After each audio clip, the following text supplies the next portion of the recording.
Hello সবাইকে, সবাই কেমন আছো? আশা করি ভালো আছো আর আমিও ভালো আছি। তো এখন থেকে ব্লগটা শুরু করছি। পুরো ব্লগটা আমার সাথে থাকবে, আশা করি তোমাদের ভালো লাগবে। তো এই তো দেখো, সকালবেলা উঠে কাজকর্ম সেরে নিয়েছি, কিন্তু স্নান হয়নি। কারণ আমি আগে স্নানের আগে এই কাজটাই করে নেব, কারণ 2-3 দিন হয়ে গেছে বেসিনটা পরিষ্কার করি না, আর বেশ নোংরা পড়ে গেছে। মানে ওই দেখা যায় 2-3 দিন হয়ে গেলেই নোংরা হয়ে যায়, এমন একটা অবস্থা হয়েছে। একটু নোংরা পছন্দ করি না, তারপর দেখা যায় যে কাজের চাপে অনেক সময় অমনি রেখে দেই, যে সময় বের করে পরিষ্কার করব। আর যেমন তেমন করে পরিষ্কার করলেও কিন্তু ভালো লাগে না।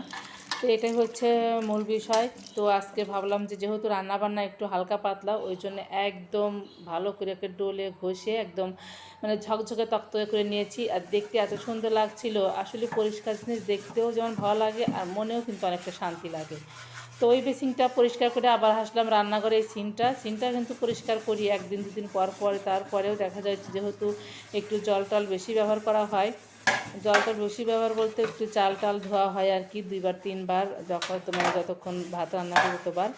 তো এই জন্য বেশি একটু নোংরা হয়। তাছাড়া কাজটা একটু কমই করি রান্নাঘরে, বাইরে কাজই বেশি করা হয়। তো ভাবলাম যে একসাথে এটাও একটু পরিষ্কার করে নিই। তো অনেক সুন্দর করে একদম পরিষ্কার করে নিচ্ছিলাম, যাতে পরিষ্কার যেহেতু করছি একটু ভালো করেই করি। তো ওই জন্য একটু ভালো করে এই মাজনি দিয়ে একটু গুঁড়া পাউডার নিয়ে ভালো করে একদম ঘষে নিচ্ছি। মাঝে মাঝে কিন্তু আমি এইভাবেই ভালো করে পরিষ্কার করে নিই। তো যাই হোক, একটা বড় গামলা ছিল, একটা বাটি ছিল, এগুলো একটু ভালো করে পরিষ্কার করে নিচ্ছিলাম। তো অনেক সুন্দর করে সব ধুয়ে রেখে দিচ্ছি। আর এদিকে গ্যাসের চুলাটাও একটু নোংরা হয়েছিল, সেটাও পরিষ্কার করে নিয়েছি। নোংরা বলতে তো কালকে দুধ জাল দিয়েছিলাম, সেটা একটু পড়েছিল। তো রাত্রে আর পরিষ্কার করে নিই, ভাবছি যে সকালেই একদম পরিষ্কার করে নেবো। তো সেটাও সুন্দর করে পরিষ্কার করে নিয়ে একদম রেখে দিয়েছি। তো যাই হোক, এখন স্নান করব। তো স্নান টান সেরে তো এই তো তার আগে আবার একটু রান্নাঘরটাও মুছে নিলাম। দেখলাম যে যেহেতু একটু জলটা ছিটে লেগেছে মেঝেতে, তো ভাবলাম যে একটু ভালো করে মুছে তারপরে স্নানটা করব। তো যাই হোক, আমি ঘরটা অনেক সুন্দর করে মুছে নিচ্ছি, এই তো দেখতেই পাচ্ছ। তো যদি আমার রান্নাঘরটা একটু ছোট, জায়গা স্বল্পতার জন্য। তো যাই হোক, আমার মোটামুটি কাজ চলে আর কি।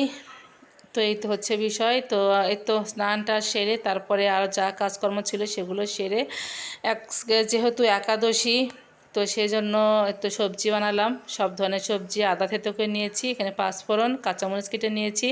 সবজি বলতে ওই আলু, তারপরে কাঁচকলা, পটল, কান্দাল, তারপরে তো এইসবই, মিষ্টি কুমড়ো। আর এখানে বাদাম নিয়েছি, ভাজি করব, কারণ বাদাম ভাজি সবাই পছন্দ করে আর আমিও পছন্দ করি। তো তোমরা জানোই আমি তো একাদশীতে রুটি খাই না। যারা আমার ভিডিও দেখো তারা তো জানোই যে আমি একাদশীতে রুটি খাই না। তো ওই জন্য সবজি, বাদাম ভাজি আর ফলমূলও নিয়ে আসছে। ফল বলতে তো এখন কাঁঠালের দিন, 2-4টা কাঁঠালের রোয়া খেলেই কিন্তু পেট ভরে যায়। তো এদিকে বাদামগুলো ভাজি করে নিয়ে আগে সবজিটা রান্না করব। তো প্রথমেই কিন্তু আমি তো পাঁচফোড়ন দিয়ে দিয়েছি, তারপরে দিয়ে দিলাম কাঁচামরিচ আর দিলাম আদা থেতো করে। দেওয়ার পর এখন যে সবজিগুলো দিয়ে লবণ দিয়ে একটু নাড়াচাড়া করে দেব, আর হলুদটা দেব পরে। তো সুন্দর করে এদিক ওদিক করে নাড়াচাড়া করে তারপরে কিন্তু আমি ঢাকা দিয়ে দেব। তো এই তো সব সবজিগুলো একটু ঢাকনা দিয়ে দিয়েছিলাম। তো এখন একদম সুসিদ্ধ হয়ে গেছে। এমনিতে জল দেইনি, সবজির যে যতটুকু জল উঠেছিল সেই জলেই সিদ্ধ হয়ে গেছে, যেহেতু আমি সবজিগুলো অনেক সুন্দর একদম পাতলা পাতলা করে কেটে নিয়েছিলাম। তো যাই হোক, একটুখানি চিনি দিয়ে দিলাম আর দিয়ে দিলাম হলুদ। আর হলুদ পরে দিলেও কিন্তু খেতে বেশ ভালো হয় আর দেখতে কালারটা অনেক সুন্দর হয়। তো যাই হোক, এই ঘাটি তরকারি কিন্তু মানে অনেক সুন্দর একটা কালার হয়েছিল। তো এখন আমি তো ঘাটিটা নামিয়ে নিচ্ছি। তো আর খেতেও অনেক ভালো লেগেছে, আর ঘাটির সাথে এরকম বাদাম ভাজা থাকলে কিন্তু খেতে আরও ভালো লাগে। ওই জন্যে আমি মাঝে মাঝে আমার নিরামিষ রান্নাবান্নায় একটু বাদাম ভাজা রাখি আর কি। তো যাই হোক, ঘাটি নামানোর পর এখন আমি তো কয়েকটা রুটি করব, তার জন্য কড়াইয়ে জল দিয়ে দিলাম, কড়াইটা পরিষ্কার করে নিয়েছি। যদিও আমি রুটি খাই না, কিন্তু শাশুড়ি আছে, তারপরে ওর বাবা আছে, ও না খেয়ে থাকতে পারে না, তাই ওনাদের জন্য একটুখানি বেশ কয়েকটা রুটি করব। আর 2-1টা রুটি বেশি করি, যেহেতু বাসায় ছেলে মেয়ে আছে, ওরাও খেতে পছন্দ করে রুটি। তো ওই জন্যে ওদের জন্য রুটিটা করা। তো গরম জল ফুটিয়ে তারপরে কিন্তু আমি আটাটা কাই করে নিয়েছি। এখন তো রুটিগুলো বেলে ভেজে নিচ্ছি, একে একে সবগুলো রুটি ভেজে নেব।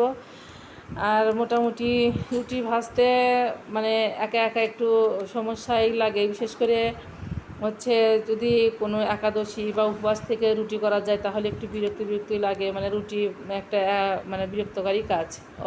ওর বদলে যদি ভাত রান্না করা যায় তারপর দেখা যায় যে ওইটাই সুবিধা হয়, কিন্তু রুটি ভাজা একটা মানে অনেক সমস্যার কাজ মনে হয়। আর 2-1টা রুটি হলেও অসুবিধা হয় না, যেহেতু এখানে প্রায় 1 কেজির মতো ময়দা আছে, আর 1 কেজি ময়দার রুটি ভাজলে কিন্তু অনেকটাই সময় লেগে যায়, যেহেতু একা হাতে। এদিকে বৃষ্টিও মোটামুটি সকাল থেকে হালকা পাতলা হচ্ছে, একটুখানি করে ঝিরিঝিরি হচ্ছে, আবার বন্ধ হয়ে যাচ্ছে। তো যাই হোক, রুটিগুলো মোটামুটি ভেজে কমপ্লিট করার পরে তো কলা নিয়ে আসছে, কাঁঠাল নিয়ে আসছে। আর ওই কলাগুলো, ছোটো কলাগুলো কালকে আনছিল, তো যার জন্য একটু কালো কালো হয়ে গেছে, তো সেগুলো একটু গুছিয়ে রাখছিলাম। তো এদিকে প্রচণ্ড বৃষ্টি, রান্নাবান্না কমপ্লিট করে আসার পরই এত মানে বৃষ্টি নেমেছে, তো বাইরে যাওয়ার মতো কোনো পরিস্থিতি নেই। তো বেলকনি থেকে একটু দেখছিলাম আর তোমাদের সাথে একটুখানি শেয়ার করে নিলাম। তো বৃষ্টি ভালোই লাগে, কিন্তু মাঝে মাঝে হলে ভালো লাগে। একটানা যদি 3-4 দিন বৃষ্টি থাকে দেখা যায় যে তখন একটু অসুবিধাই হয়, মানে যারা বাইরে কাজকর্ম করে তাদের জন্য একটু অসুবিধা, এই আর কি। তাছাড়া তেমন কিছু না, বৃষ্টি আমার কাছে ভালোই লাগে, খারাপ না। আর পাইপ দিয়ে ছাদের জলও পড়ছিল। তো বন্ধুরা, আজকের মতো এখানেই বিদায় নিচ্ছি। ভিডিওটা ভালো লাগলে অবশ্যই লাইক, কমেন্ট আর শেয়ার করবে। সবাই ভালো থেকো, সুস্থ থেকো, টাটা।